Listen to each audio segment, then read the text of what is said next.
Ruth joins us in Los Angeles, California. Ruth, how can we help?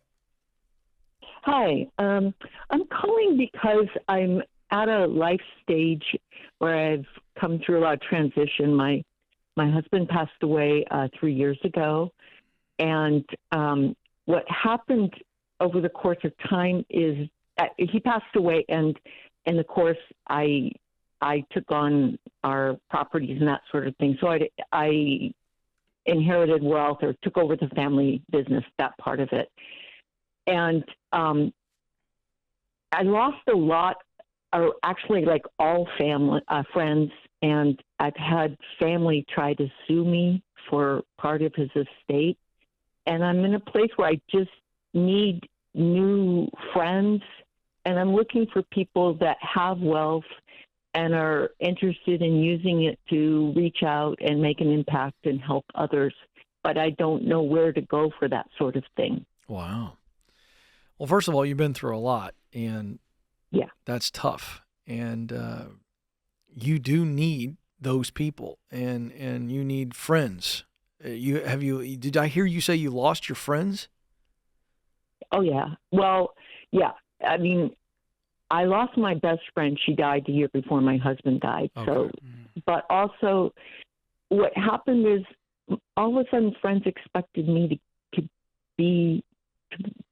give them money or make things, throw them parties, that sort of thing. It got weird. Yeah, because they saw you come into a lot of wealth, and then they got real attached.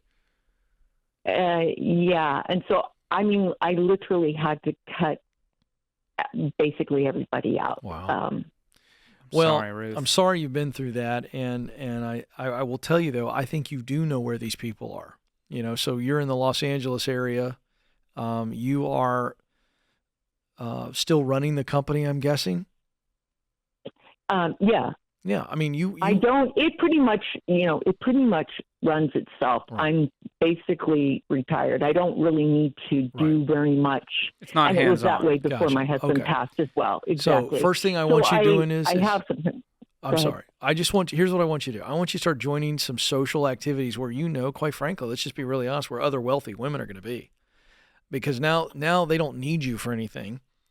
And you're going to find some like-minded souls and people who understand you, and they're not, they're just friends with you. They just want to play tennis with you, or they want to play bunco, or they don't want anything They from don't you. want anything other than just it's a social thing. So, I mean, this is as simple as, local country clubs and social clubs, and like you got to get out and meet people. And the only way to meet people is to get in those places where those people are congregating. And there's nothing wrong with that. The old phrase, birds of a feather flock together. Well, where those people are flocking, yes or no? Why would I be calling you if that was an but obvious thing? but I think you're calling for ideas, which I'm giving you ideas, but where those people are. Where in the Los Angeles area do you live? Give me the neighborhood or the area of Los Angeles. It's like Manhattan Beach. Manhattan Beach. Okay, great. Lovely area. Okay. So are there country clubs in the Manhattan Beach area? Yeah. Yes. Okay, so that's a big dollar thing. I know. Hold on. We're brainstorming. All right. So it's not a country club. But you live in a neighborhood, Ruth, right? It's got an HOA. I live with the HOA. Yeah. Yeah. So there's Facebook groups probably in your community. There's probably multiple for different social groups. I mean, I'm in a small neighborhood, and we've got a ton of them. And so I would start connecting. Go to the HOA meetings just to meet people in the neighborhood, because likely they are in the same level of wealth in a general way as you. And then you start joining those Facebook groups and figure out what hobbies you want to connect with people over. Or do you have things that you like to do for fun?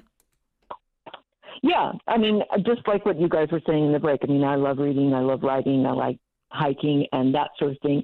I have a disabled family member that lives with me. He's my son. And that limits the amount of time I have free to go out, engage. Yeah. So I do have but I still, even in the neighborhood, I run into situations where people are asking a lot of financial questions, and that's uncomfortable. You mean like they're asking you for money? No, they're asking me how much I sold my house for. They're asking me how much the repairs on my house are. I mean, I don't expect to be having those kind of conversations with people that are friends. It would be more like, how's your mom, or how was your trip, your vacation, or that sort of thing. Well, again, So I mean, I appreciate George jumping in, and I appreciate what you're saying, but you do know where wealthy people are spending time. You do. You simply do. I don't know Manhattan Beach like you know Manhattan Beach, but in surrounding areas, I mean, you've got more hobbies than just reading and writing. Now, you are limited, and I think this is part of the problem, or I should say challenge, because of your son. I mean, that's a challenge for you. You just don't have a ton of time, so you've got to make the most of that time. And so whether it be book clubs in certain areas, but I mean, where are wealthy people that are successful, that again aren't clingy and aren't looking for anything from you other than just the enjoyment of relationship and a shared hobby or shared interest? That's what you've got to do. You make a list of your interests and where are people hanging out, and you're in a very wealthy area, so it's not going to be hard to run into those people, but it is going to be some intentionality, like George said, on certain maybe groups and talking around the neighborhood. And then, listen, it depends on how much of this, the rest of your life, this wants to be a big deal. You've got a lot of money. If you need to move to a better area, I mean, this is the stuff life is made of. You can't do this alone. You don't want to be alone, and you need this. And so you need to make moves to put yourself around those people. It's just you deciding it's time. And here's a challenge, Ruth. What if you started the book club and you posted in your neighborhood Facebook group and said, hey, I'm going to have people over once a week. Here's what we're doing. Let me know if you want to join. That happens all the time, and it's a great way. When you're the initiator, amazing things happen. Yeah, I love that idea. Okay. So All just right. put yourself Thank out you. there. It's going to be a little scary. It's, as you get older, you're like less likely to want to put yourself out there. But, as you just go grocery shopping or where you're out and about, make conversation with people.